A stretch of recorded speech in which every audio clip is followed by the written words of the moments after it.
complained to the Department of Civil Rights because we have board members that are doing very racist things to one board member and to our superintendent, Dr. Shelley Hall. I have caused some concerns to our attorney, Les Aberson, about the behaviors of board trustee Fred Weaver, and what you guys have seen on Channel 7 News, where he was wearing her clothes at graduation. There has been several remarks and comments from trustee Fred Weaver as to why Shelley is hiring black people to work for the district, and how she is having the kids introduced to HBCUs, and which he told Shauna, the former president, that Trump is sending your people back. So I have a problem when you have people that are elected to represent you as a community saying these type of things and being allowed on the school board. The last meeting we had, and a little bit about the investigation, alleged investigation. As a board member, I still have not seen the official charges as to what Shelley has been put on paid administrative leave for. Not to mention, when we question the board president, we still haven't received any answers. Recently, they disappointed Dr. Sue Carnell for the intern superintendent, but I also have questions with that as well. First of all, as the vice president of the board, they've been having secret meetings without the women of the district. They've been leaving out Lee, Shauna Walker, and Carol Fidel. And I'm finding out on social media about meetings about removal of our superintendent or appointment through social media. That is unacceptable. Second of all, with Dr. Carnell, when I raised the question, what was the process? I have not seen an interview. The president did not give us a copy of the contract, in which he lied in a public meeting saying he did. We have problems with that. You don't put people in and out and not let us know what's going on. That's a problem. And one concern that I have is that needs to get out. As a board member, I can only do so much. I've already made a complaint with the Attorney General. I made a complaint with the Department of Civil Rights and the State Board of Education, because there are some civil rights laws being violated. And I'm sorry, but it's not about Wayne-Westland. Wayne-Westland is composed of Wayne-Westland, Inkster, Rhonda, Dearborn Heights, and Canton, 6 different communities. So, I mean, as an Inkster member, you guys should be upset. When we had that last meeting, I was able to get a copy of one of the guys, Kevin Wittenberg, to start a lot of trouble, his Facebook Live, and it was tons of racial comments on his Facebook Live. I got a copy of that to show you the total disrespect that they're having for us. And when we had Vicki Dallas for River Rouge talk, somebody put a monkey face on their website while she was talking. You guys should be outraged as to what's going on. We elect these people, we can take them out, because they represent our kids as well. I grew up in Inkster, went to Wayne-Westland School. Another concerning fact is when Shelley was complaining to the president of the board, Mr. David Cox, about her treatment and will it be investigated, and I have an email right here that shows this, he said he has no intentions on investigating. So, and the problem I have when you have board members leaking information to social media and not being penalized, which is a violation of board policy, how come he's not being talked about board safety? So there's a problem with that. And so the problem is, it is a hostile environment on the board. If you're not a white male, in which recently I have people that look out for me on social media, where they have put on Facebook all the white men at the top and the blacks at the bottom. And then they have a picture of Fred wearing her clothes. And I have a couple of parents that are very upset about this. Oh yes, you can do that. Yeah, that's very upset. And then one part that I have a problem with too, as the president of the board, he is encouraging people to go to the Les Aberson and make complaints. How, as the board president, you are doing this? You cannot do this. Solicit complaints. Either you have something against her or you don't. And so he said, I personally want to, I want every student educator to know that you will be heard and you will be protected. We understand that you have a job and a career, and we will make sure that nothing is done to prevent you from doing that. You will be protected. You cannot guarantee somebody's going to be protected, not to mention that he used the school district's logo on a racist website to promote all this. So, I mean, I need help. We need to get recall petitions started, and this needs to get out to the media because they need to investigate. Why is the president of the board giving out something that's supposed to be a confidential investigation in the hope for people to taint it? There's another thing I had with that. This is really troubling. I mean, this is the first time this has ever happened. This is destroying our school district. Dr. Holt has passed a $150 million bond. We just closed 3 schools successfully, no problems. We just passed a teacher's contract in which they have been paid fairly in 10 years. We just got a secondary redesign where kids have different education educational processes like career ready, college ready, skill trade. So she's doing a lot of wonderful things. We have got 304 partnerships in our school district with churches, financial institutions, and businesses. So there's a lot of positive things going on. But this racial tension is really causing me some anxiety. Even I've been getting threats. I even have a thing on Facebook where this guy zooming in on me because I'm asking questions. That's my job, getting threatened. So this, and I went to the police chief in Westland. Oh, we can't do anything about it. So this is a problem. I'm here to protect all of our kids, regardless of what race, nationality. A lot of people don't know Wayne-Westland is 40% non-white. I actually did a tour in 21 schools. We got 22. Took 2 days off and seeing that landscape. There's a lot of African American, Latino, Middle Eastern. So it's a big cultural diversity in our district. So we just need some help. And I mean, I need help. I need people on these doors. I mean, I know it's campaign season, but I mean, we have to get these people removed because they will destroy this district. And we're going to be a fast pace to be taken over by the state. Right now, we have $17 million in our fund balance. We have money, but with this lawsuit, as you know, we're going to get sued because of their behavior. That's going to impact the teachers that just got raises. I have lots of people, and including myself, I'm considering pulling my own kid out of the district, and I'm a board member. You see what I'm saying? That's a problem. If we don't have the money per kid, this is going to destroy the district. So I'm asking for your help.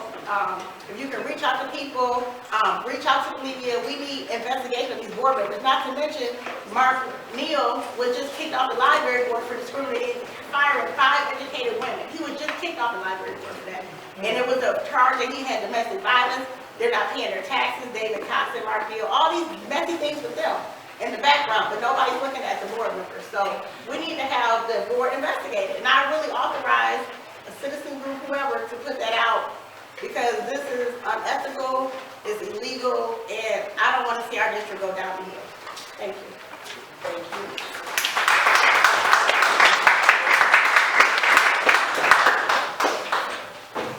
Did anybody have any questions for her?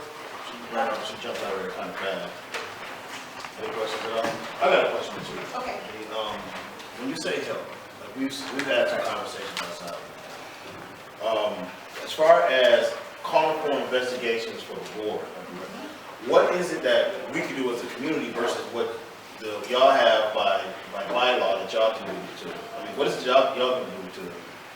Well, we need people to call like the State Board of Education, complain, the Department of Education, even really with those two, because when I called the Civil Rights Department, I did an actual complaint. It's technical because I'm a board member, but yet, you know, I can only attest to me, not really hoping Shelley can do her own, you know what I'm saying? But I can only attest to me being an African American board member, and we've been here, and racial status happening there.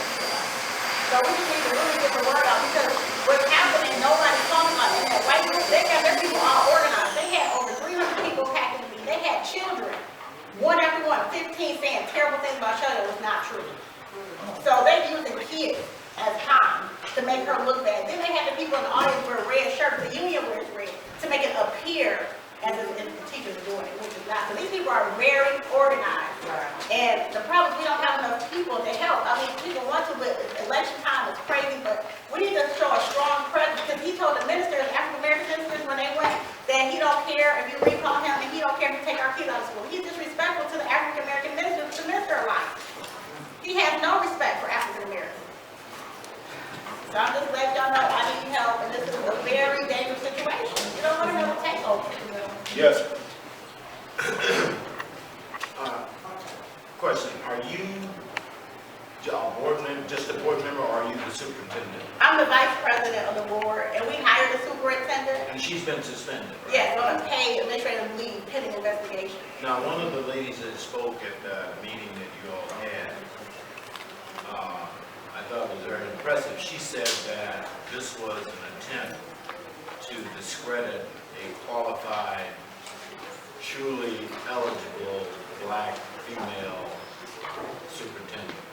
Correct. By an organization of many people stating that she was not doing that job. So can you tell us what exactly are they saying that she did or did not do? Okay, well, she actually got a 98% of her evaluation, which is one of the highest any superintendent can have.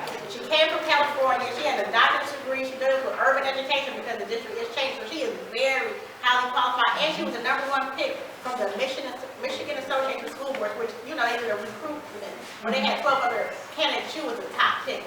And like all the board members voted for her besides one, but she's no longer on the board. So they're trying to say she's abusing her power by bullying and retaliating against employees.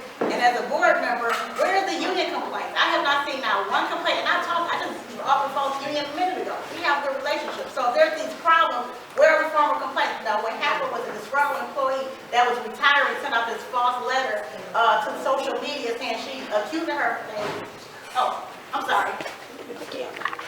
Mr. Ambrose from Wayne Memorial, he was retiring. He sent this false letter to social media accusing Dr. Holt of all the abuse of power, mishandling funds, and things that were not true, based on he said, she said, no actual facts or people. So once it got circulated in social media, all of a sudden, the president, Dave Cox, decided he wanted to pull her, in which he said he wanted to fire her. Not to mention Dr. Weaver said that they want to fire her. So how do you have a board president that sabotages your own superintendent? That's a problem with that. So that's where it starts from social media. As a board member, I still have not received the official charges. Okay, just one final comment. This is not the first time that, mass movements have been trying to remove somebody that they didn't like. And I really believe that's what's going on. So I'm wondering if you understand that you need to file a disparate treatment complaint with the Department of Justice, with the state of Michigan Civil Rights Commission. Have you done these things? Well, I did the Department of Civil Rights based on me, but Shelley has to do her own. Based, when I talk to the investigator, unfortunately I can only do so much for me, but she already has legal, they're taking care of things on her behalf, but I can only do so much as a board member to get it out, but she has to kind of move further in the process as to what. But I like that one because I definitely will. You can also attack the licensing board in Lansing, some other people involved. Yeah, so if you guys know anybody like people that are really well versed in educational law, can you please have them contact me? My number is 734. You don't want to put your number out there on the video and they're going to put that on the website. Just write it down. No, that stuff is already out there anyway.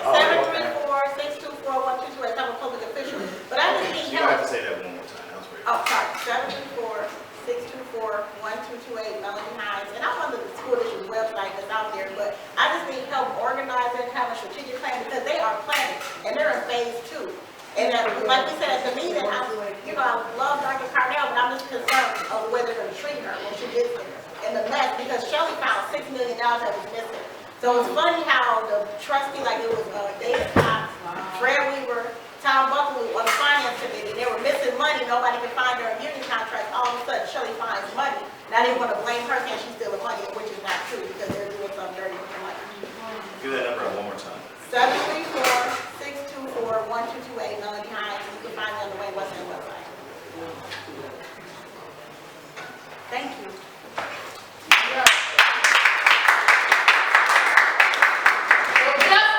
No peace. Come on, no justice. No peace. Thank you so much for that. Fired up. Ready to go. Fired up. Ready to go. All right. Okay. I'm going to jump back to open issues real quick. I'm going to go ahead and omit A since nobody got a chance to speak on it. Just a little update on what's going on with Miss Allen and her grandson Nico with the Taylor School District. She has, well, for those who don't know about that, she had her grandson is autistic, nonverbal. He's, over the course of a year, he came back home from the Taylor School District with 3 concussions coming back home from school. So once that happened, she decided to, she had reached out to him a couple different times. Taylor was not responsive towards it. So she pretty much pulled him out after the 3rd concussion, which was in January of this year. Since then, Taylor hasn't reached out to her as far as the truancy of her child, what's going on, his health, or anything like that. So since then, she asked us to intervene.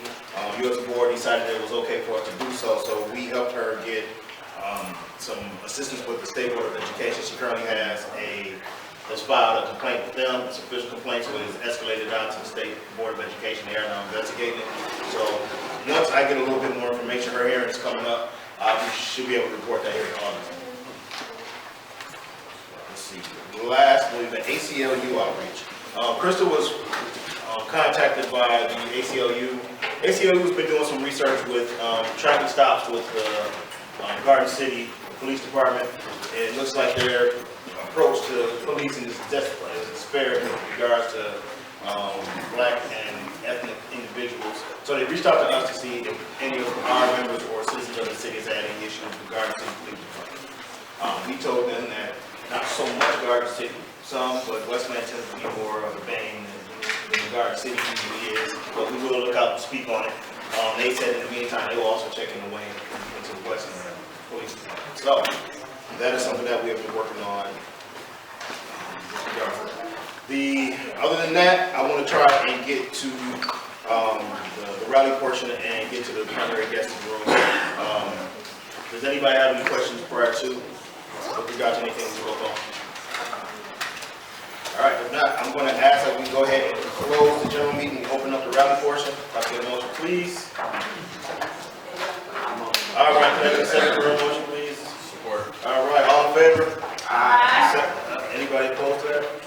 All right, I'm going to bring first of all, we'll go ahead and get the rally portion up and start to talk to our candidate conversation and our featured guests. Thanks.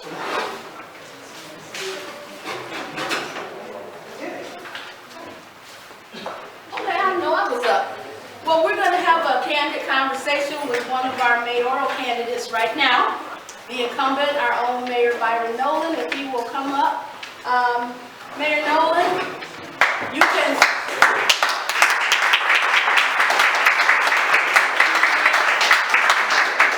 And you can stand, or if you're more comfortable, you can sit.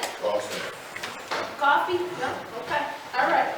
So, you have a minute. You got stuff to say. All right, good morning, everybody. Good morning. Since this is a conversation, I'm not going to give you the stump campaign speech. I've been campaigning all week, that's one thing. But since I'm here, I was part of the original group when we founded this organization, I'm here to talk. So we don't need to do here a speech. I do have some information if you want to know what we've accomplished for the last 3.5 years. Black and white real stuff, not clouds in the sky. I do have that information, my staff will give that to you. You can read that at your own leisure. If you want to ask me about some of the things, I'm happy to talk about them also. I'm happy to talk about the plan and the vision going forward. I'm happy to address anything. I would love to address some of the crazy rumors in the community they put out against me. I heard last week I was a crime boss, and I'm like, whoa, you go to school for that? How do you become a crime boss? I don't even know how that works. But if anybody wants me to address any of that stuff, that's fine too. I have no issue talking about anything with people in my community. So, what do y'all want to talk about? Hey, I got a question. So the little flyers that came in the mail about Patrick Wimbledon and Seward. Yes. So as you said, the rumor. So you're allegedly closing down every dispensary, giving it to your family members. Right. What family members did I give it to? I guess it allegedly is your cousins. My cousin doesn't own any interest in any dispensary, never has. Listen, I don't listen. I don't believe none of that. You just said, say it. Oh yeah, I'm glad you asked her. So, I'm going to ask you to speak very loudly so at least your question will be heard on the video, even if you're not seeing. Okay? so allegedly, all of the houses that's in good shape, they going to your people. Right. I love to see those numbers. See, stuff like that, you can show documentation. Right. There's deeds, there's names on deeds, there's company name. They can easily show you if that is the case. It's not the case. But they understand that 95% of people are never going to check or do their own research. They're never going to do it. We don't have time. We're busy with our lives. People love to believe incredible stuff. I've been a lawyer for 23 years. Do you think I woke up one day at 50 years old, decided I want to be a criminal? The people who are putting out the rumors, I represented them. When they do something wrong, I take care of them. I'm the fixer. I represented both of my opponents. Both of them. So it's just strange that anybody would hear something like that after you knowing me, knowing what I've done for this community, and actually entertaining the mayor's the crime. I heard, actually, I didn't hear what you heard. I heard that I own the dispensaries, and I shut his down so I can make more money. But the part that they left out, that I opened his up in the first place. I voted for him to get open in the first place. He hired me as a lawyer to go to the former city council, who they didn't like me. Let me be clear. I had just sued them over the water issue for all of you. I went to them and convinced them to change the ordinance so he can open up his business legally. because you know he opened it up illegally, it was shut down. I was in favor of the industry, although I do not partake in the products, but if it helps you, that's fine with me. I went and argued to them, got them to change the ordinance before I became the mayor, so he could open his business up. When it came before me as the mayor, I voted yes. It was a 5-2 vote. I voted yes, because I wanted someone from Inkster to own that business in our community, because that's how I'm wired. All 3 dispensaries went to people who live in the city of Inkster, because that's how I'm wired. Now, fast forward 3 years, we have an ordinance that says you can't have any criminal convictions if you're going to hold a city business license. State law says you can't have any criminal convictions in the last year, misdemeanors, in order to hold a state medical marijuana license. Unfortunately, Mr. Wembley and one of his partners had some criminal convictions. They came up when they tried to renew their license. We had to deny the renewal. It's not even me, it's the city clerk. But it was appealed to me, I looked at it. There were convictions from 2016. We denied it, based on those only. You hear a lot of spin out there on social media. They knew I had a conviction from 1995. Yes, we did. I knew. I'm not gonna say they knew. I knew, because I was his lawyer. I was the one who went to his iChat and printed it out, so I knew. But the former city manager, who had emergency manager powers, thought it was equitable, and I agree with him, that Mr. Wembley get the first license, because he was the one who petitioned the city council to change the ordinance via me. Okay? So, despite him having an old conviction, he decided to process his application anyway. It came to city council. We had no discussion over his 1995 conviction. I have a couple city council members who didn't even discuss it. Now, I knew about it, but I was in favor of Mr. Wembley to get the license, so I'm not going to make it an issue. In addition, that I was his lawyer. There's an attorney-client privilege also. I can't bring up stuff about my client after the fact, because, I'm his lawyer. It passed 5-2. He got the first license, operated. Hopefully he made a lot of money. Hey, that's great. Another person from Inkster made a lot of money. If they make a lot of money, then they'll reinvest in the city of Inkster. That's my plan, at least. That's why I wanted to make sure some of us local folks got the licenses. And I was successful in that. When he lost the license, somehow it became my fault. I'm not sure how. I didn't go to Ohio with him. I wasn't with him in the car when he got the convictions. I don't know. But usually when people do something wrong, they want to blame it on someone else. No one wants to take responsibility for their own actions. That's what happened. If the brother would have called me when he got in trouble, I would have told him, hire a lawyer in Ohio, get this taken care of, and make sure it's taken care of before you have to renew your license. That's how it would have went down. I didn't know anything about it until he tried to renew the license. We ran a national criminal background check, and the convictions showed up. And that's what it was. Now, everything else you're hearing, I'm not sure. That's just me. This has been going on for about a year since we had an appeal hearing last year. You saw the vote. It was 6-0, unanimous, to uphold the denial of renewing his license, because frankly, we didn't have a choice. The ordinance says what it says. No one on council wanted that man to be out of business. He's one of us. Let's be honest. But we didn't have a choice. If we would have given him back his license, we denied someone before him for a conviction from 1992, misdemeanor, and they would have sued us for about $10 million. This city would have been bankrupt, and it would have been bye-bye everybody. I'm not going to forsake you because I'm friends with him. All right? And that is the true story about why they lost their license. So you all are in court right now? They're suing us. They're suing the city of Inkster, every single city council member, myself, and one of my relatives for $4 million. So, if they prevail, that will be on your tax bill. At the same time he's running for mayor, he's suing the residents of the city of Inkster. And a lot of talk has been out, and that's up to you. If you don't think that's a problem, that's up to you. I don't. Hey, look, I'll pay my share and keep it moving. But whether that's okay or not, it's up to the voters. This is a democracy. I think it's a problem. At the forum, if you were lucky enough to be there on June 20th, Charlie Langdon made it an issue. I've never seen anything quite like that before. You're suing the people you want to represent. I don't understand how that works. Then they said, well, Byron, you sued the city. I said, I did. I sued the city on behalf of the residents. I didn't sue the city on behalf of me. All right? If he wins $4 million, that goes in his and his partner's pockets. And it comes out of our pockets. That's how this works. When I sued, all of you guys got a $303 credit on your water bill. It wasn't about me. I could, I'm a lawyer, that's what I do. I sue people all the time. But I sued on behalf of the residents of the city of Inkster. So that's what's going on now. I saw a lot of testimonial videos talking about false allegations. If there's anything that was put anywhere that's false, please someone let me know. Because I didn't read or see anything that was false. You may not, I don't like hearing bad information about me. None of us are perfect. I'm flawed. I don't want to hear what I did back when I was 18 that was kind of dumb. But if I did it, I did it. You know, it is what it is. So I'm here to take responsibility for whatever I've done that you like, you don't like, that's me. I think we're at positive momentum. We're moving the city in the right direction. We're doing great things. We came from the depths. We could have been gone. Emergency manager, consent agreement. Where was everybody at who loves this city so much now? Where were they at in 2015 when we were under state receivership?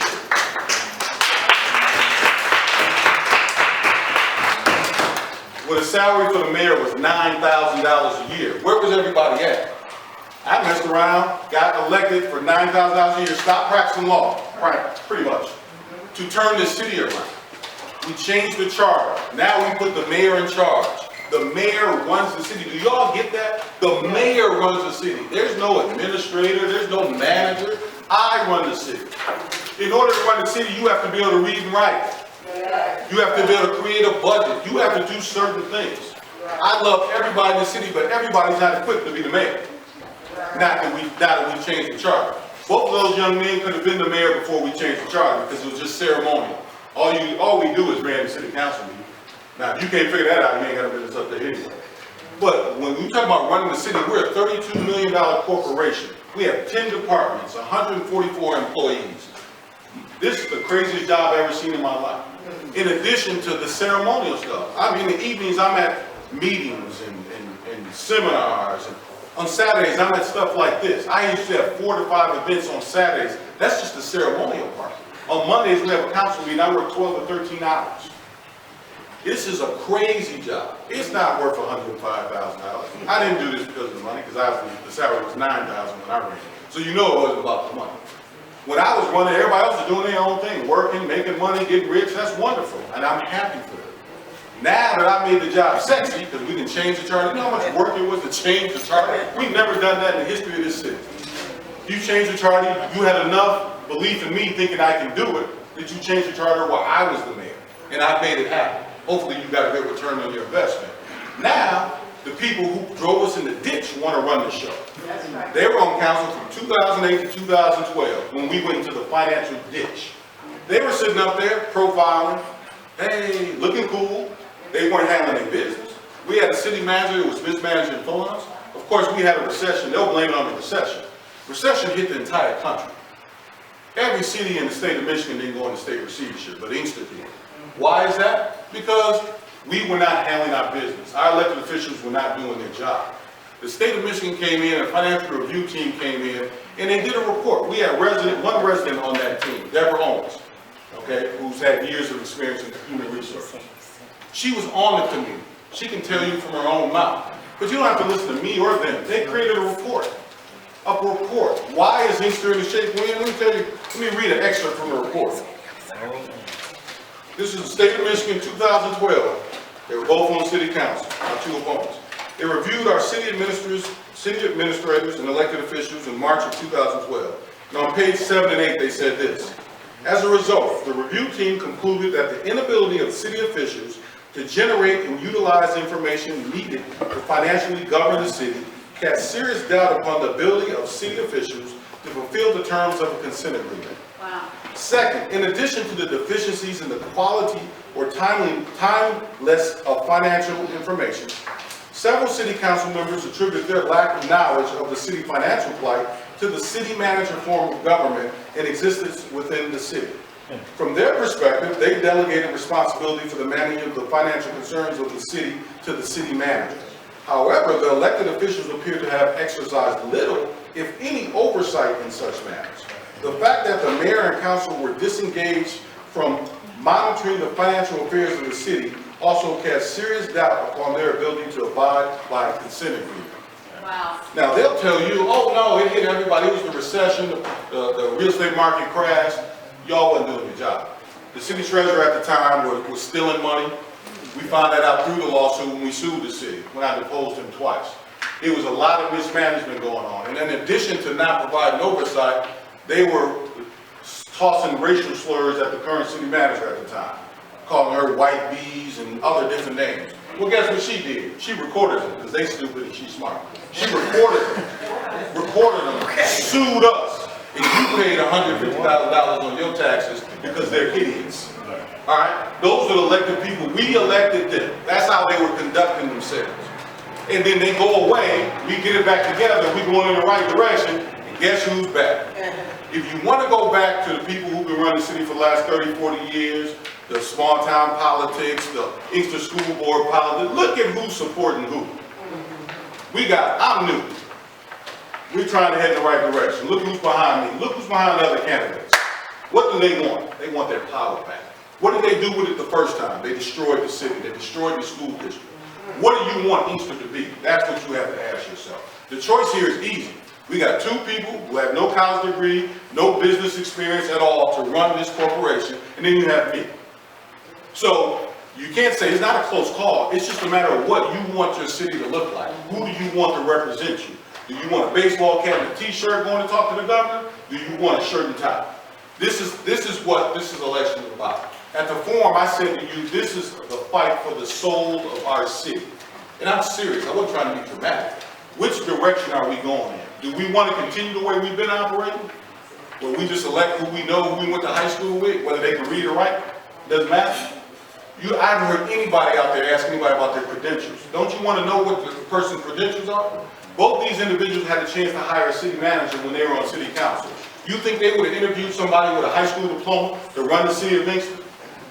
Not at all, not a chance. They hired somebody with a master's degree, a bachelor's and a master's degree.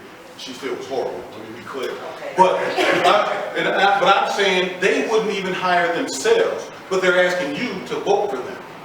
They're not qualified to even begin to think about running the city of Inkster. I have a question. Back on there's so much, but back on the housing. Us being NAN, we get a lot of people coming to us and say they've been treated unjustly. And so we have a complaint that a house was taken, and now I'm looking on social media and I'm seeing, that's a claim that houses are being taken from people. This particular person could have paid her taxes before the house was taken. Well, this is the time frame the county gave her. And the county sent her back to the city and they said, it's too late. Do y'all know what she's talking about? Yeah. So We created the neighborhood stabilization program 3 years ago. This is our third year. And we did that to eliminate blighted homes in our community. The program works is, the city has a right of first refusal from the Wayne County Treasurer's Office once they foreclose homes in the city of Inkster. We exercise that right, take all of the homes that can be renovated, and we sell those homes to vendors. The vendors pay the back taxes for 3 years. They take the homes, renovate them, and then put them on the market to be sold. You guys are always worried about your property values, blight in the community. That's what we do to eliminate that blight. So that's what our solution was. We renovated over 200 homes in the first 2 years. We have 57 that we just got last week that we're working on this year. Now, what she's talking about, the Wayne County Treasurer's Office gives you a deadline before they foreclose on your house. It's usually 3 years of back taxes, you lose your house. So this city of Inkster ain't took a house from nobody. Let me be clear. We don't have the power to take your house. The Wayne County Treasurer does. So they have a timeline. You're supposed to pay your money or into some sort of payment plan, all that stuff. It's a whole bunch of different payment plans. But at the end of the day, if you did not take care of your business, then we have a right to claim the house. This person, I know who this is because I've met with her several times. Our policy is simply this. If we get a house and it's your primary house, you live in it, you're an Inkster resident, and you can somehow come up with the money to pay your 3 years back taxes, even if we get the house, we'll give it right back to you for that amount of money, whatever you owe, because that was your obligation in the first place. If you own 5 rental properties and you living in Bloomfield Hills chilling, but you didn't pay the taxes on your rental properties and it gets foreclosed on, we're not giving you that back. You lost it, you should have handled your business, you don't live there, you don't live in my city, oh well. We're taking it, we're going to renovate them, and we're going to make those houses look good for the people who do live in my city. So that's our policy. This particular person thought, because this was the first year of our program, they had till August, because the auctions happen in the fall. So if the treasurer takes your property, they're not gonna auction it off until the fall. So typically, you can walk up there the day before the auction with all your money and get your house back. So I understand why this person got caught in the flux. We have to exercise our right of first refusal the first week of July. So she has no way of knowing that. So we said, hey, we're taking the houses for Inkster. But she didn't know. So in August, she goes down to the county with her money. Hey, I'm here to get my houses. Boop. They were like, too late. Inkster took it. Go see Inkster. She came and saw us. We understood what she was saying. We said, you know what, since you don't live in the houses, it's not our policy to just give them back to you. Some of them were okay, some of them were blighted. We wanted to improve the houses. That's what happened. She can be mad at me if she wants to be, but I didn't take her house. She lost her house because she didn't pay the taxes. We created a program to help the residents of the city of Inkster. I know her personally. We have connections in our family. I feel bad, but I didn't do anything to her. But I understand how she feels, because I have empathy for her. But that is that particular situation. They can pay up to the time of the auction. You can come the day of the auction and pay your taxes because they haven't sold your house yet. The county just wants their money. That's all. So she had no idea we created this new program. I mean, she didn't live in Inkster, even though we talked about it. I talked about the state of the city. How many of y'all went to the state of the city? Exactly. So she didn't know. I mean, it's not her fault, but it's not our fault. I mean, what do we do? I mean, we created a program to try to improve our city. So it's not a glitch in the system. If she called the county and they said you got till August, not knowing that Inkster created this program and claimed the houses in July. So that's her beef is really with the county. Question? Oh, wait, there was one over here first. Yes, ma'am. Hi, I was just wondering what perhaps is like your biggest challenge that upset the citizens that may tempt them to want to vote for somebody else? The biggest challenge is just people being deceptive. We tend to believe, for some reason, we are a gossiping city. I mean, and it's so funny, we never question the people who are bringing you the gossip. I don't know what that is, maybe because we have a connection to them. When people come and tell me incredible things, I look at, okay, who's telling me this? And why are they telling me this? Do y'all know everybody loved me up until about a year ago? You couldn't hear a negative word about the mayor. Now, some of y'all might have been grumbling about him. But I ain't did anything to anybody. I didn't owe nobody money. I ain't did nothing. In 1 year time, I became a criminal. And I own everything. And I'm putting everybody out. Now, I wonder why that is. Is it because it's an election year? Is it because somebody's business got closed down last year when it started? Yes. But for some reason, when they bring you that rumor, you want to believe it sometimes. Yeah, I knew he wasn't it. I knew. I ain't like him. Some of it is envy. Some people think I have more than what I have. I live in an 1,100 square foot house just like you do. Bungalow upstairs, and in the summer it's 150 degrees up there. 2 bedrooms downstairs. Don't even own a car, because I got a city car. But people will make me out to be something else. I got a son going to private school in the fall. It's $58,000 a year. I decided to do this job for $105,000. You do the math. I may not be eating that shit, even if I want. But people will tell you other stuff. He's a crime boss. I'm a lawyer. I represent criminals. What are you talking about? I represent half of y'all. The people who say it. The people who tell you the rumor. Well, check their criminal record. So you got a criminal telling you I'm a criminal. And that's what we have here. I've seen bands of people around here campaigning. It looks like a game. What do y'all even vote? I mean, seriously. I haven't seen y'all at nothing in the city of Inkster the last 4 years. But you run around here with t-shirts on with the hat backwards. Talking about get my boy in office. We have to change our mentality. That's my biggest problem, is our mentality. How can we be talking about getting my boy in office when your boy can't read and write? You know that. We know this. If someone has run a business for years, even if they didn't go to school, they showed us they run a business and know how to do certain things, I'm okay with that. The mayor, Bill Wild in Westland, does not have a college degree. He went to college, but he does not have a college. He's doing a great job. He also comes from a family who's owned a multi-million-dollar business for years. It's called Scrap Busters. They got 3 different locations. Okay, I'm not saying this to, I saw your reaction. I'm not saying this to put down anybody. No, people in my family didn't go to college, a whole bunch of people. That's, some people go, some people don't, some people know how to, some people can paint, some people can fix cars, some people can argue law. We all have different gifts. That doesn't make you less of a person.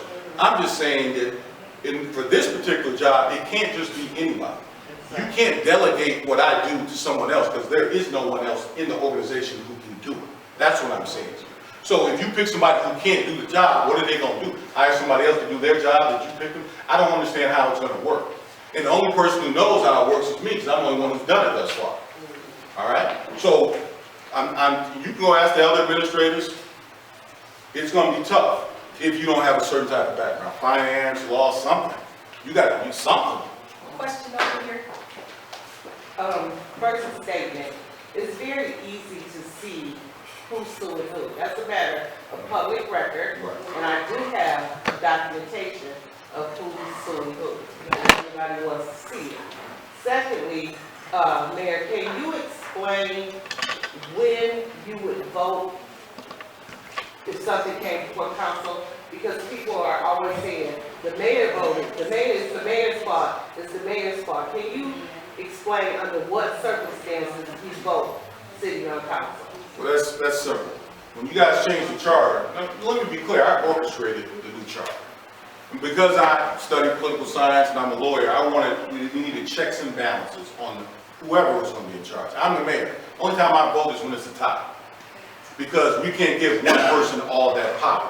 The city council, if I make a decision, the city council can override anything I do by a 2/3 vote. That's the checks and balances. Now, who would have done that knowing they was the mayor? I'm doing this for the city. We have to put in place something that works for us. That's what I put in place. So the mayor ain't voting for nothing. I can't give nobody no property, only city council. I've only voted twice in the last 2.5 years since I've been the mayor and taken over the day-to-day operations. Nothing on no land, so I can't give you no property. I haven't done anything.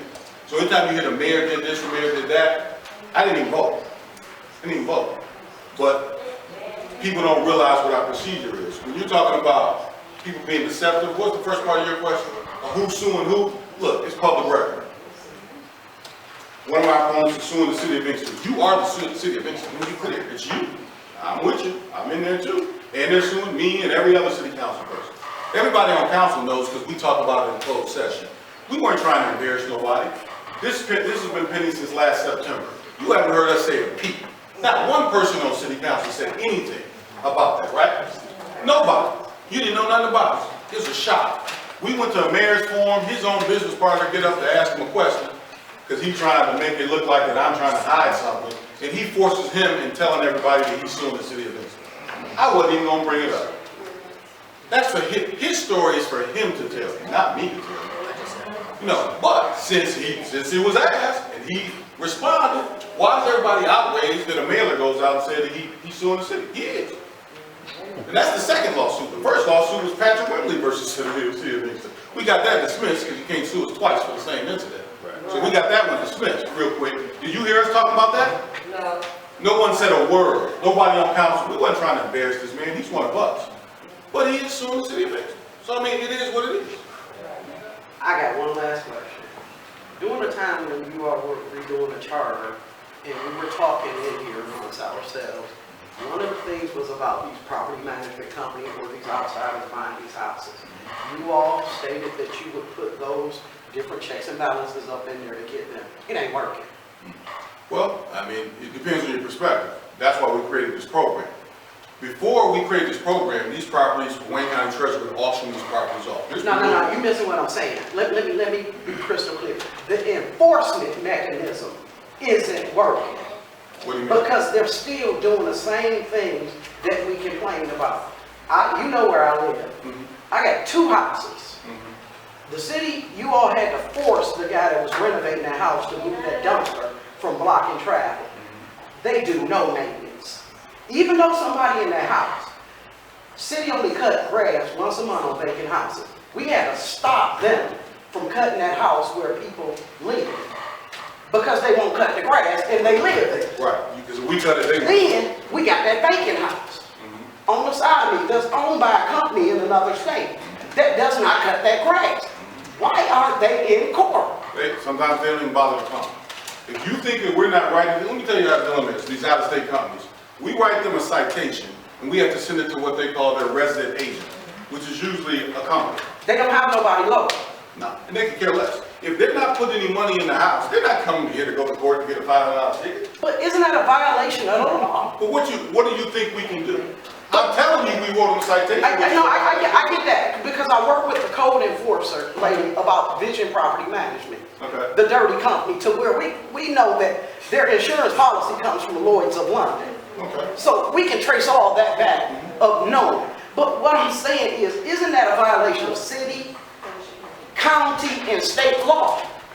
It's a violation of our local ordinance. That's what our job is to enforce, okay? And so if we write them a ticket, they go before the judge, it's out of our hands at that point. The judge, she's our judge, but she decides what fine they pay, what they have to do, how many days they have to clean this thing up. That's her call, and we can't, you know. No, what I'm saying is, you ain't even getting some of them in the court. They don't come. You're not here. So what I'm saying, no, I heard you correctly. They don't come. So what I'm saying is, because they're not coming, doesn't that get into some type of violation of county and state law or something? Let me say this to you. First of all, what we talked about years ago has not gone unheard. We had the stabilization program, and then early this year created the nuisance and abatement ordinance, which means now we don't have to wait for 3 years for the house to go into foreclosure. If you have a situation like that, under the ordinance, we can take control of that. It's a process now. We can file notice, take them to court, and take the house. Now, the city does not want to be in the business of taking people's property. But we did create the ordinance for situations like that when people are just abandoned. We don't want you to just take it to sit, but I mean, I get what they're doing from a business perspective. You buy this house for $1,000. You jack up the value to say it's valued at $12,000, and you write it off on the state of Michigan. Everybody pays. That is what they're doing. But that's what the program eliminated. Because when you go buy a house for $5,000 in the auction, you just move somebody in, as long as you get $400 a month, you're good. You only pay $5,000. Now you don't have that opportunity. If I'm taking all the houses on the right of first refusal and giving them to vendors who have to fix them up, you don't have an opportunity to be the slumlord anymore. That was the point of doing it. Now, don't get me wrong, we got thousands of houses that were purchased before I created the program. So, we can't just go backwards and take their property unless they're not doing something, unless there's a major violation. They're selling dope out of the house, it's dangerous, there's prostitution going on in the house. Those are the type of things under nuisance abatement law that we can go in and try to take the property. But it's some serious, it has to be something serious. Next question over there. Yeah, Mr. Mayor, this is kind of related to the city regaining properties or gaining properties. But the question that I have is this. Is the city using Section 8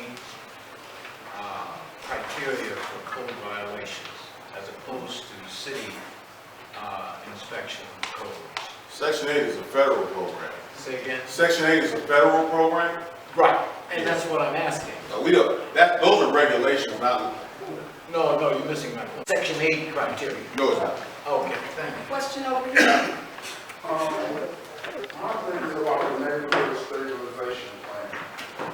Is it any way we can come up with a better plan? Because I feel like that plan hurt a lot of people. That plan takes us from being homeowners to renters. By us sending, just say, hundreds, 20 houses out to vendors that don't stay here in Inkster, how could that help our people? First of all, People will be forced to always be renters. I think we need to come up with a plan where our people can be homeowners. I seen that plan. I wouldn't know people in the room got 200,000. Because, okay, you can enter that plan, you see? Everybody else can't. Piggyback. You one in a million. Piggyback on what he said. Give the city of Inkster residents first refusal.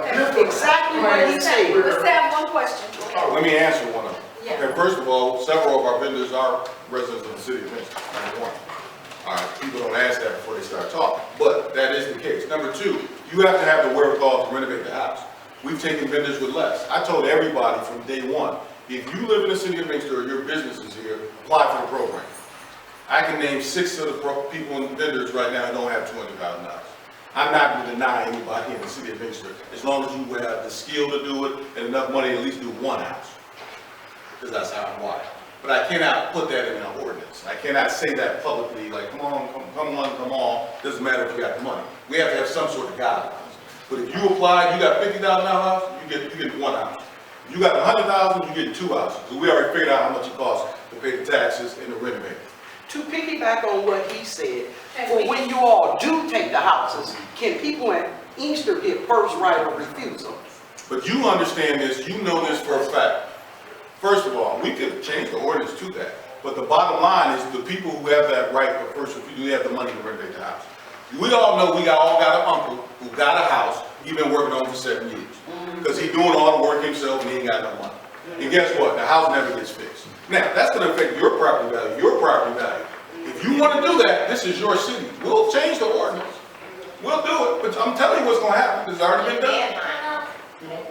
We have a 1-year debt, but you have to show me something. If you say I got $15,000 and the taxes are 12, how you going to renovate that? Now, if you show me $35,000, $40,000, I'm going to work with you. You got a year, but that's only one house. You can renovate one house in a year, even if you're doing it yourself. But that's what we got to bring you in. Now, the next year, if you got $100,000, you get 2 houses. Apply. If someone applies and said the mayor turned down their application, then let's have that conversation. I tell you, it hasn't happened. Now, I know you can do the work. I know you can do the work. You just need somebody to show the money to do the renovation. So you go into partnership with her because she got $200,000. You know, and then you can do it. And then y'all got to split the money. Y'all got to come to agreement how you'll split the money. You know. Are there any more questions?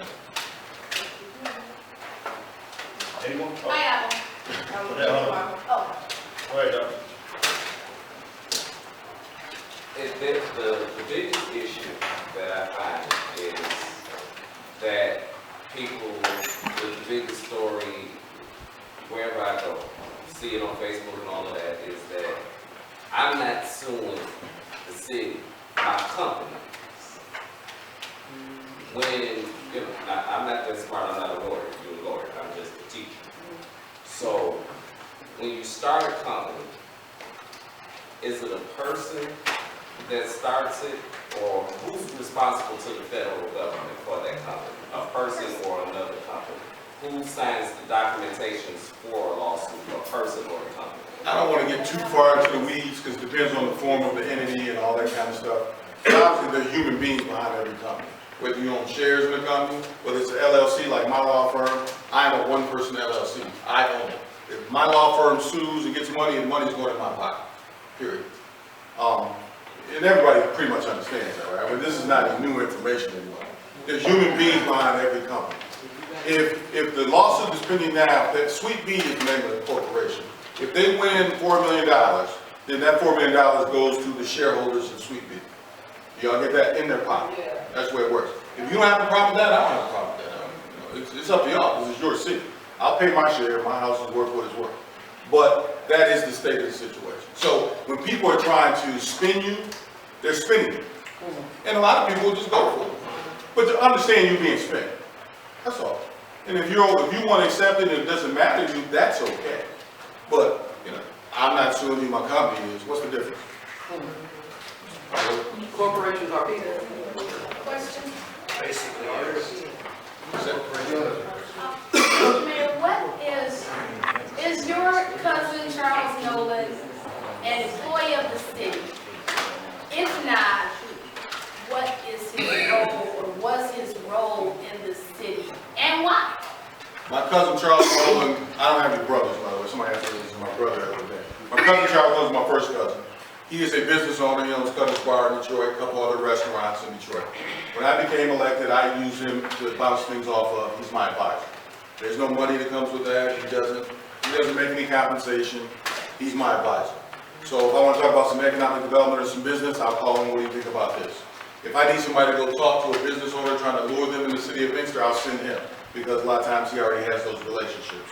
So he doesn't make any money. He's doing it for free. He's a volunteer.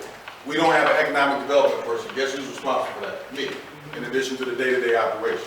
So I need some help because I can't be out of the office 6 hours a day trying to recruit business owners and still run the day-to-day operations. So he's a volunteer essentially, and that's his role with the city. He doesn't receive any compensation. He doesn't tell city council what to do. He has no power over anybody. That's pretty much it. All right, 1 or 2 more. We'll go ahead and give these gentlemen a break.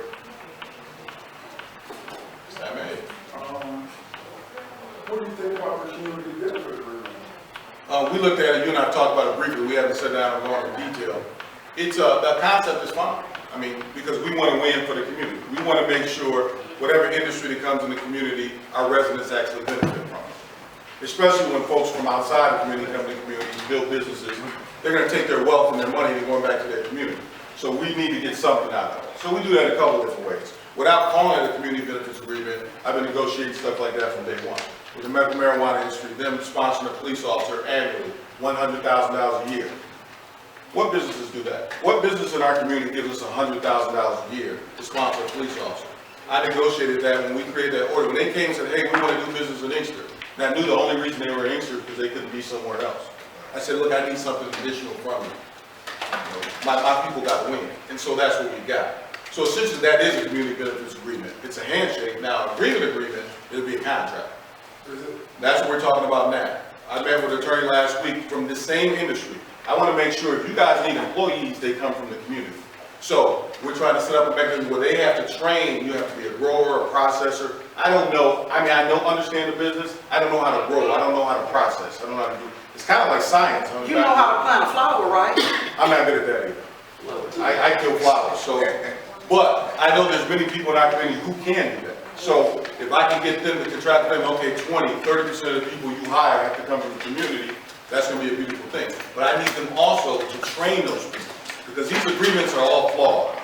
It's Little Caesars, you remember when they built that? Oh, 30% of people going to be from Detroit, from minorities. It never happened. You know why? All they got to say is we couldn't find any qualified people. So I know this. We've watched this movie before. So instead of just putting that in place and making myself feel good like I did something, I have to make sure these people are going to want to invest the money to train my folks, then hire my folks.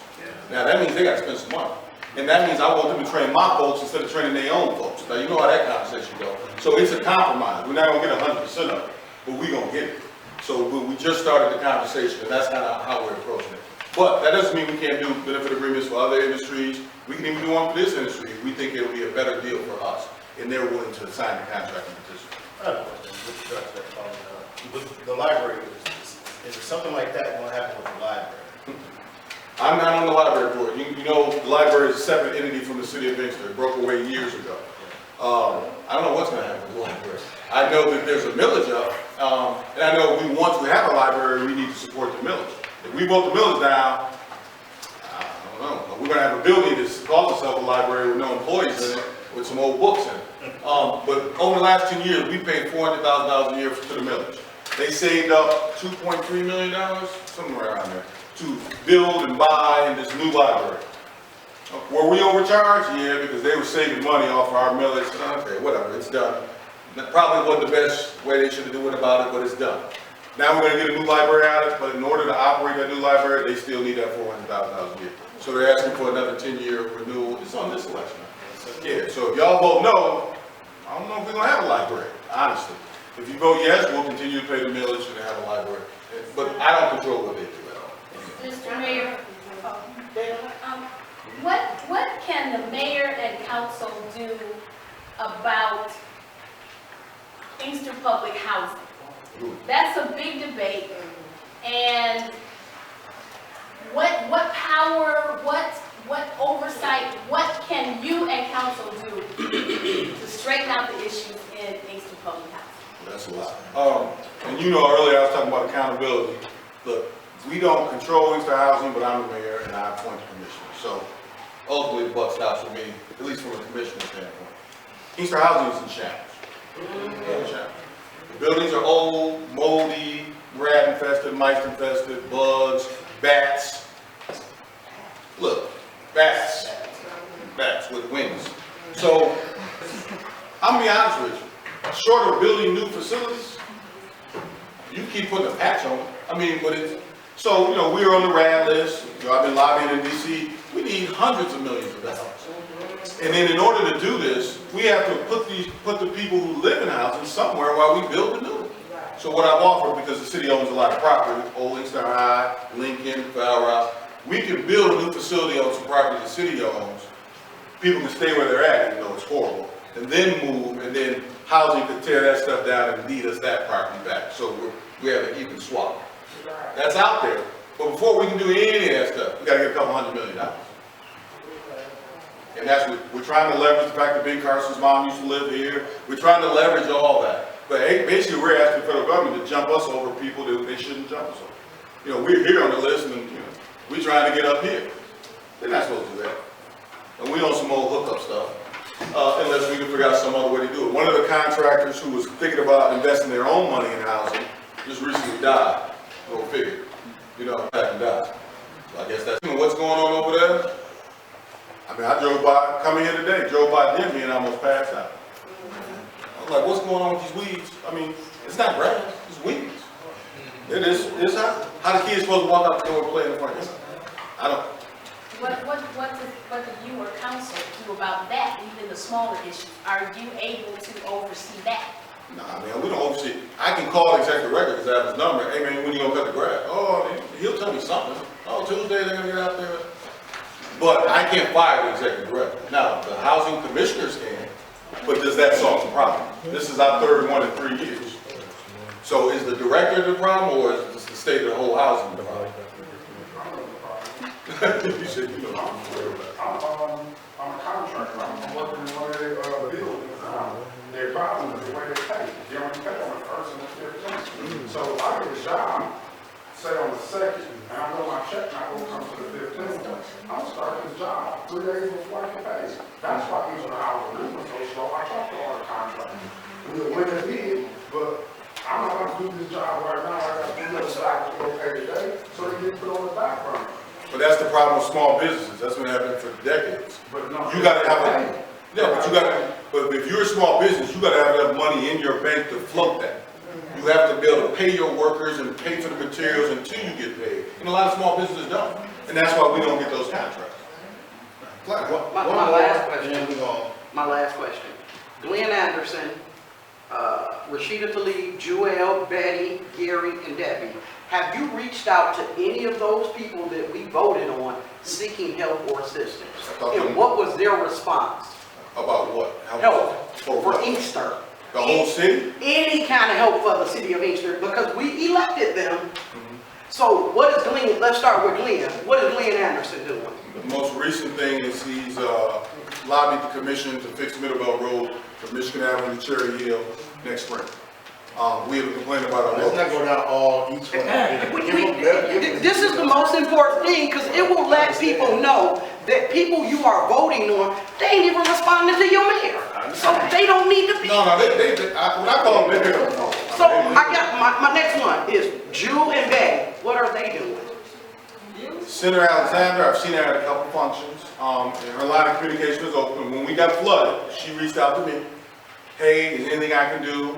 I went to a meeting, she did show up to represent her communities with Senator Debbie Dingle on a Saturday morning, I was there. So she showed up, she did reach out.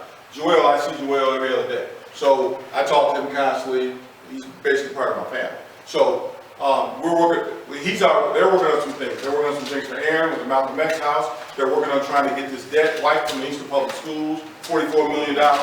This is what they're working on right now. If we want them to work on something else, we need to tell them. If we don't think that's important or we want them to do something different, we have to let them know. What about Rashida, Gary, and Debbie? Are they providing any type of assistance or monies for the city of Inkster?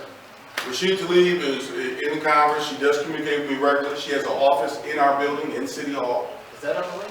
Yeah, It's up. She's accessible. I haven't seen a dollar come from DC in the last, since she's been elected. It's only been 6 or 7 months. But I mean, I don't think things quite work like that in DC. You see how things work in DC. But she is communicating with us. She's accessible. Yes, she is. She's accessible. The other two? Debbie doesn't represent us. So I don't talk to Debbie on a regular basis. She represents Downriver, Dearborn, you know. Never vote for that lady at the end. You just heard your elected mayor say she does not represent us. No, I mean she doesn't represent Inkster, city mayor. Rashida Tlaib is our congressperson. Debbie Dingle. She's the state senator. Oh, come on. But they Debbie Savanaugh. Oh, no, I said the wrong name. Debbie Savanaugh is great. Oh. So what about Gary Vickers? What are they doing? She's a good federal, I know their position. What I'm saying is that federal money coming here?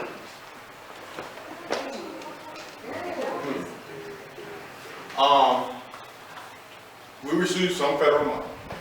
We received $5.7 million in grants over the last 3.5 years under my leadership. Some of that is federal money. The money we received from the fire department, we got 3 new ambulances and a new engine. That was federal money. They run it through the state, but it is federal money. Some of our positions, the police department went from 22 officers to 28, federal money. Okay. So we have the receipt. I don't want to say that they're not doing their job. I don't want to say that. We've been fortunate, we have, in the last 3.5 years, because we've actually been applying for the grants. What I'm saying is, as the mayor, are they responsive to you since you represent us? Absolutely. Thank you. I can't. Well, because I want to ask, I didn't get, we got some candidates that got to get in here too. So he accessible, but you know where he is.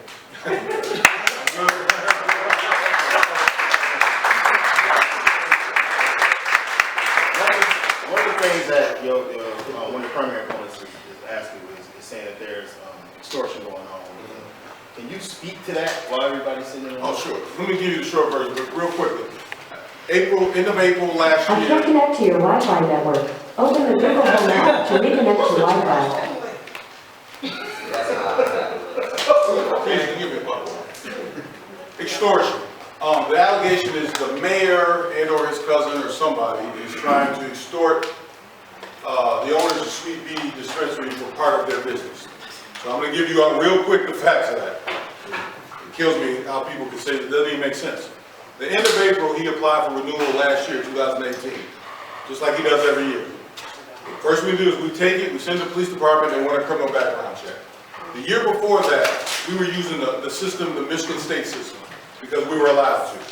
And it just runs to see if you got any issues in the state of Michigan. So he got these convictions in 2016, but we didn't see him when he renewed in 2017, because the convictions were in the state of Ohio, okay? So, we cleaned the last year, we renewed them, hey, great, keep it going, see you next year. Next year comes around, the state changes regulations, they won't allow our police department to run through their system unless it's a criminal investigation. So you can't do stuff like this license stuff, you gotta pay a service. We pay LexisNexis, which is a big information company around the world. When we pay them our little $38 to do the check, they do a nationwide check. Oh my, guess what popped up? It came to I had no clue, even though him and I are friendly, or were friendly, I didn't know, he never told me this. So the clerk comes into my office, she drops the file on my desk, she says, look at this. I look at it, and I'm not gonna tell you what I said. It was old, we got a problem, Houston, because I knew what was gonna happen at that point. So May 8th, we sent out a letter saying, hey, we can't renew your license. Let me back up. Before the clerk came to my office, she called him, because they're friends. I mean, this is a small thing. She said, get down here, there's something wrong. No, she said, hey, something wrong, your criminal background. He said, no, I paid that ticket or whatever, which is basically what he said happened. He thought it was a ticket. This year, right? In 2016. He got his license in May of 2016. He got in trouble in July of 2016. We didn't find out until we ran his criminal background at 18. All right, so he said, oh, that's a mistake, something's wrong. Okay, she came, told me, I said, well, get him on the phone, get him down here, let's figure this out. I hope it's a mistake. Sometimes people make mistakes, whatever. So he came down, he talked to her. I never talked to him. He talked to her, figured out what's going on. Then he requested a meeting. Him and all his partners, all their lawyers, me, the city attorney, the city clerk, and my cousin was part of the meeting. So we're talking, I wanted to make sure that they knew why it was not being renewed, there was no misunderstanding. Look, there was some stuff going on in that meeting, I'm not going to repeat because it was a private meeting. But I was looking out for his best interest, because his partners was like, forget him, he the one with the criminal record, let's roll. Let's X him out the road. I said, time out. He the one from Inkster. No, we ain't gonna do that. We're gonna do it a different way. Y'all gonna figure out something else. But you don't hear that in the room. But anyway, that meeting left. He's in a panic mode. He just lost a multi-million-dollar business. I understand. He said, hey, mayor, you were my lawyer. What should I do? I said, look, I'm the mayor now. So if you appeal this thing, it's gonna come before me. So I can't be sitting around at the Applewood with you chopping it up about this situation. It's going to look bad. It's going because people are going to be like, what are you doing, Mayor? What's going on? I said, tell you what, if you want to have any discussion, he said, what should I do? I said, if it was me, I'd sell the business.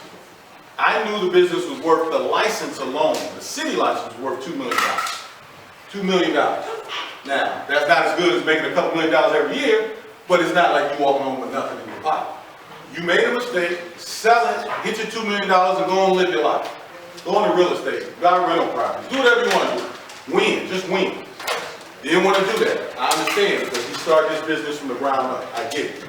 So I said, tell you what, if you don't want to do that, find somebody in Inkster that we all like, that everybody on city council like, who has a clean criminal record, who you could sell it to, let's say, $1. I'm just giving you a hypothetical, that was not the conversation. Essentially find somebody who can put in their name, okay? And I don't want to see you lose. Maybe they'll be willing, because you gave it to them for nothing, to keep you on as a consultant. And let's say maybe you get 50% of the profits for the rest of your life, okay? Because I don't want to see you get cut out. Maybe you should try that. And that was the nature of the conversation that went forward. There was 11 meetings between my cousin, Patrick, and his partner, Pete, who's not really his partner because he's a fellow. So he's his partner, but not on the paperwork. Every meeting was recorded. From day one, they were trying to get him to say something to leverage me to get their license back. I did not know that at the time. I'm thinking he's my friend. I'm sending my cousin to talk to him because I can't talk to him. And I'm trying to figure out something so he doesn't lose everything. Remember, the license is gone already. So I couldn't ask or try to extort him for anything because he doesn't have anything. My cousin, in the 11th meeting, my cousin finally said, look, man, do y'all want to do this or not? Let's figure this out because I've been spending a lot of my time on it. You know, matter of fact, y'all need to compensate me my time. Will you be willing to give me 3% of whatever your consulting fee would be? Like say they were getting 50%. And the first question came out. The only reason I know this is I heard the tapes. I got the tapes, by the way. Same tapes he got that he didn't really let nobody listen to. They said, does the mayor know about this? The first thing he said, he thought he had me. I had no clue. He said, no, the mayor doesn't know anything about this. This is between me and you. Ain't got nothing to do with the mayor. I'm not here representing the city. I'm here, one businessman to another, having this conversation with you. You've been taking up a lot of my time. I'm trying to help you. Okay, that's the extortion. My cousin asked him for 3% of they 50% of nothing. All right, that's what the extortion is. They went to the FBI. They said the mayor is like Kwame. Put him in jail. FBI did an investigation. They said I owned all the other dispensaries. They said I was doing this. The reason why I can tell you this is they recorded the FBI meeting, which is illegal. It's illegal, but they did. And the FBI told them, I can let you listen to it, but I can't because of the protective order of the lawsuit. The FBI said, this is not extortion. This is the man trying to orchestrate a business deal for your benefit. Nevertheless, they've been telling people I'm going to get indicted. This started last fall and all this stuff. I'm still here. I'm a lawyer. I'm not going to do anything at this point to jeopardize my license. You can't be a lawyer in a criminal. So, it just doesn't even make any sense. But that's the spin that they put out there. And they tell me, you want to listen to tapes? Take them up on it. Go listen to tapes. Somebody, please go listen to tapes. Now, let me be clear. They're not supposed to let you listen to them because there's a protective order in the case. But they may do it anyway. Please, somebody go listen to the tape so we can move on with this conversation. Because y'all gonna hear the mayor had nothing to do. And let me be clear. If I own the license, I'm the mayor of the city of Inkster, and I want the hookup, if I decide I'm gonna be in that business, I could have gave it to any one of y'all and gave y'all 20% and I took 80%. And you wouldn't have blinked because you'd have made $1 million a year. All right? I'm no fool. So you think that I'm trying to get 3% of they 50% of they nothing? I mean, all this foolishness. I mean, but that's the spin because the mayor's a bad guy and I want his job. One more thing, I know I told everybody was You need. But something else that came up, that was something about the city attorney trying to buy the buildings from them. Oh, he's talking about the settlement offer. Now remember, they've been destroying me since last summer. I don't take things personal. I'm not an emotional person. I wanted this to end. I feel the tension in our community. You know, I want to continue as mayor and continue to do what I want. So I went to him in March and said, hey, I know you got that stuff in Ohio already taken care of. Why don't we settle this case? I'll give you your license back. But that's a $2 million asset. I'll give you your license back. Even though you was wrong, the city didn't do nothing wrong, but I need those buildings that the dispensary is in, those 3 buildings y'all own, because it's going to be part of downtown development. Those buildings are worth $200,000. His license is worth $2 million. He said, nope. Now, I thought I was reaching out because people come to the community and said, Byron, you the leader, squash this. Squash this. We don't need to go to civil war because both of y'all, he don't want to be the mayor. So I tried to offer his business back. People on council, everybody on council know about it. We typically don't talk about settlement discussions. They turned it down. Oh, well, we move forward. We don't have a choice. So that's the whole, y'all know absolutely everything. Absolutely everything. I appreciate it.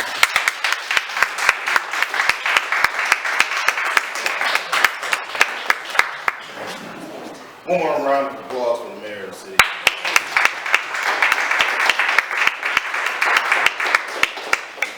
We are at the end of the meeting, but I really want to get that out.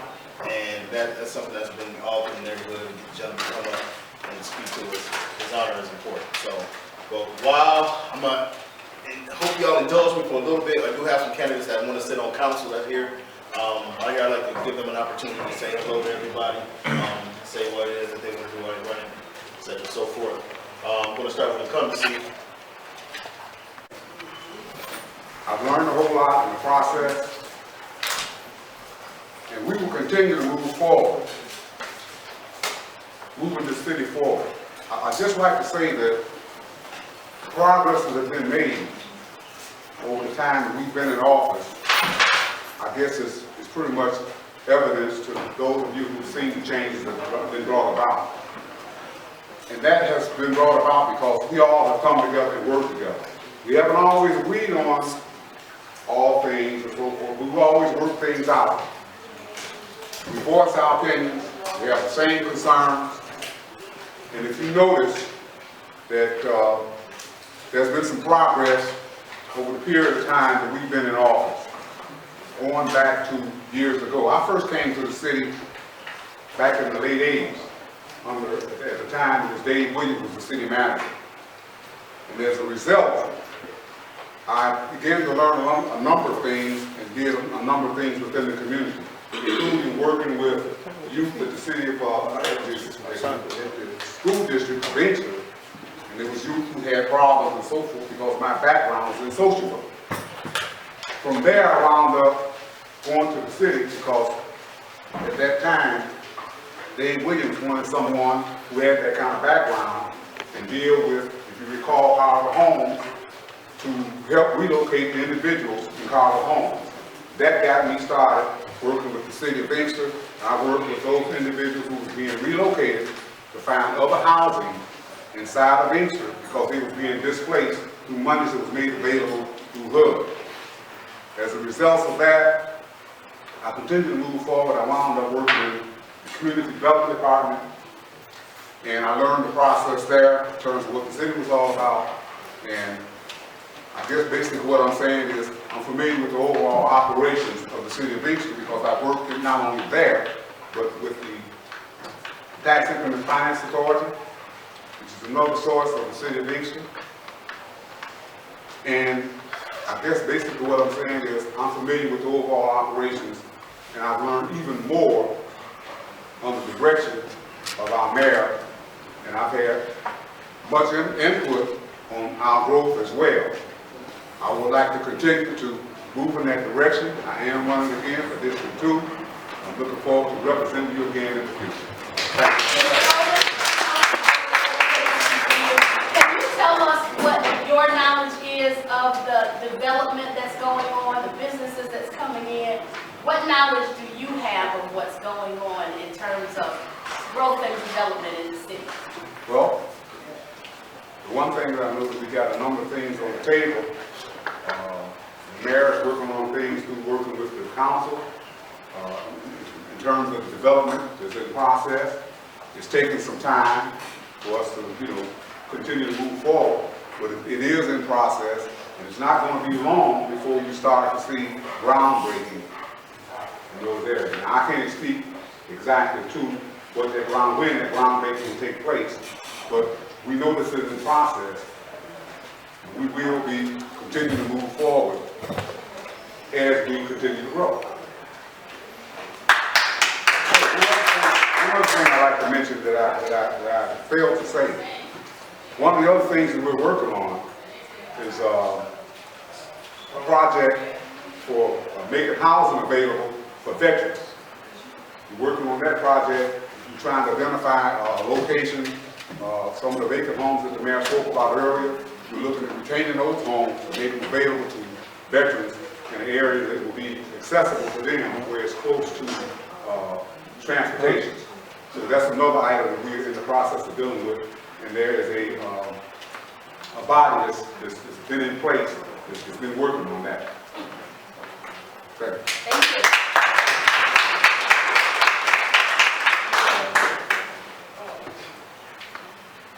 stand and come see, we'd like to bring up Councilman Steve Chisholm, District 4.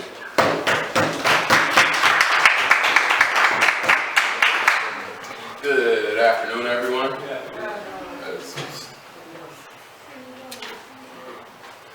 All right, as stated before, I am Councilman Stephen Chisholm, currently representing District 4 in the city of Inkster.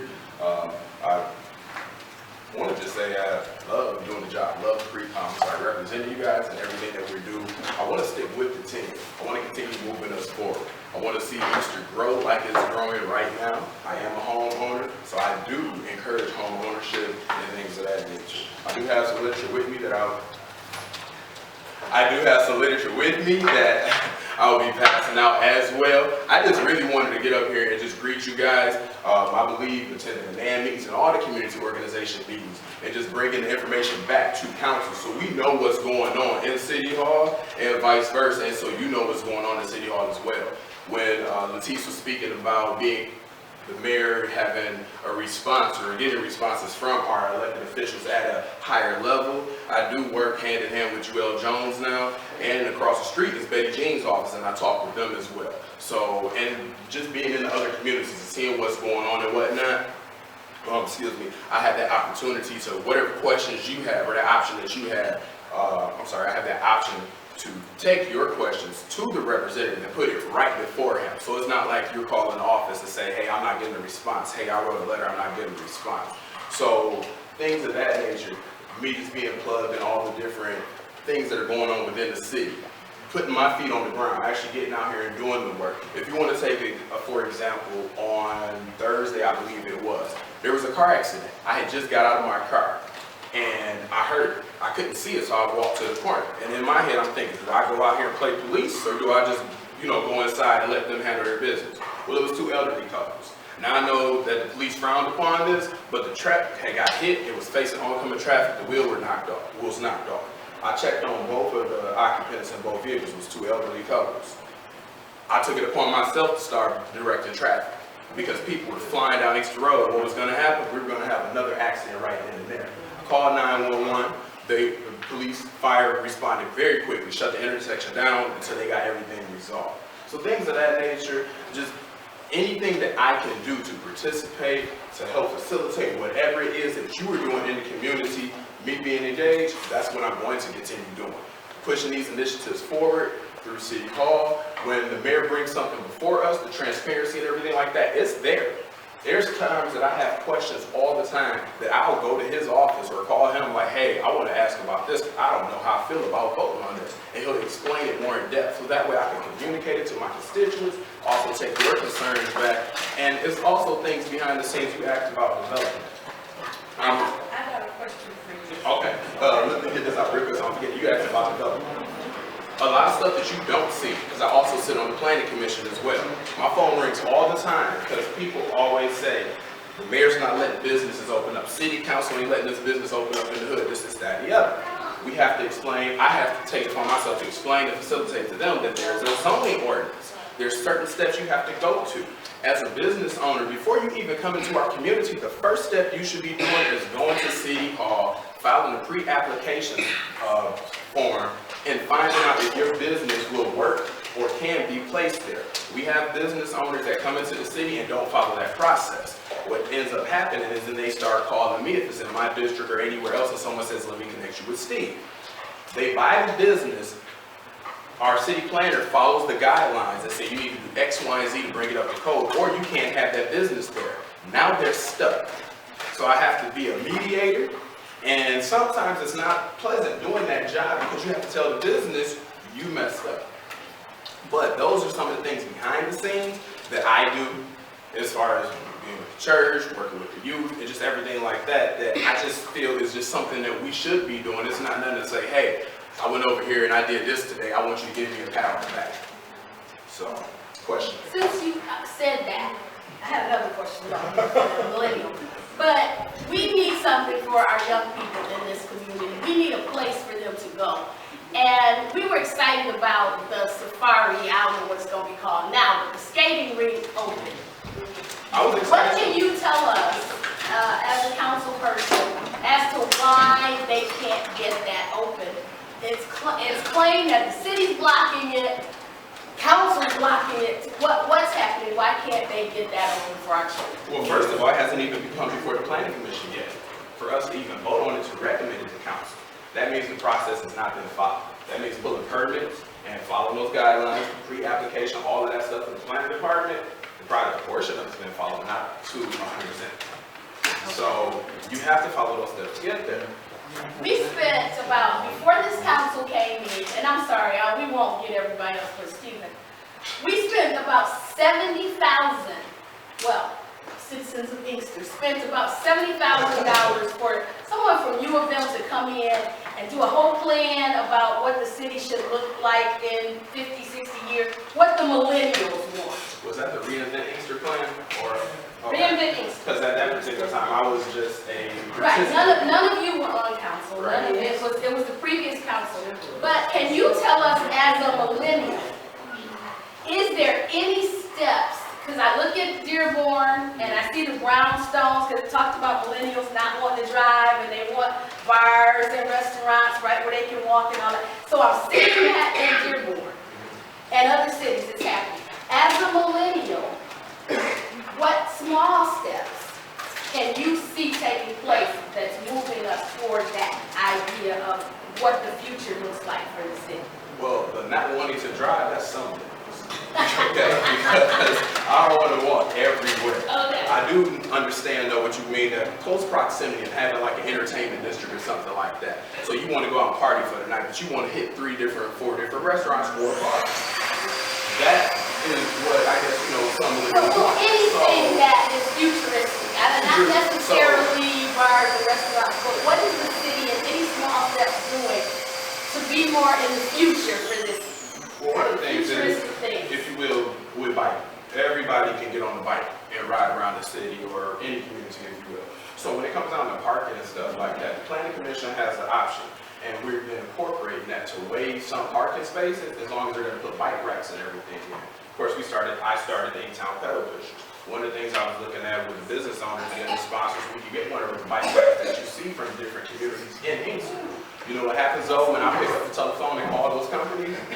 When you say Inkster or you shoot an email, they say it's about this, what to do and everything like that. And then when I reach out to these companies, it's always I'm glad to hear you reaching out. Keep yeah, trying. but that's also our job as council people as well. It's not just the mayor's job to be going out and getting all the business. We are an extension of his organization, if you will.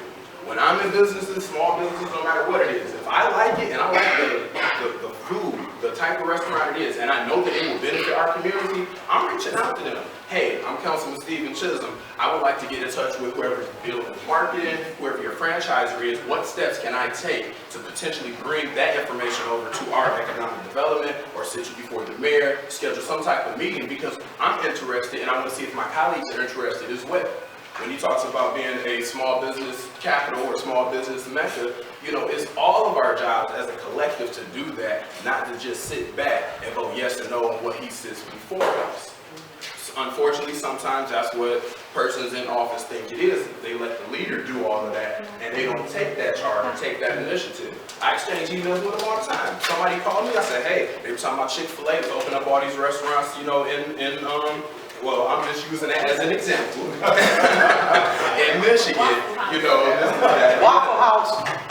Well, I'm just using that as an example, as one of the communications between my office and his. I got a question. I was about to say, since we talking about the Inkster skating ring, The Inkster skating ring, I would say, since we talking about it, I could say I didn't have a job or something. I was always looking for work. So by me not having no work or a job, I participated in helping basically fix up the skating ring, literally for like